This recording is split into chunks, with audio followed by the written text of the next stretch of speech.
تهران. دوربین امنیتی یک ساختمان وقوع زورگیری در یک معبر پرتردد را ثبت کرده.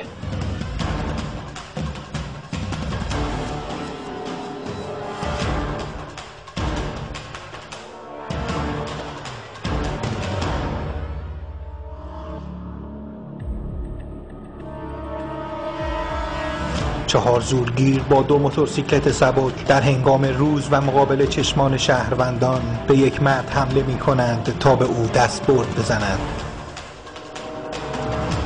سارقان با تهدید غمه مالباخته را مجبور می کنند تا کیف و کت خود را تحویل بدهد، اما او مقاومت می کند.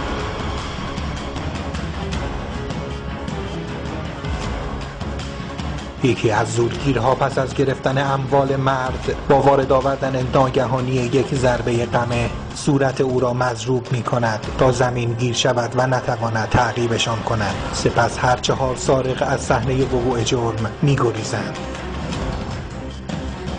با این وجود که خودروهای عبوری شاهد این صحنه هستند، اما یکی از موتورسوارها که ماسک به چهره دارد آنها را با لگد و فریاد تهدید می کند تا از آنجا دور شوند.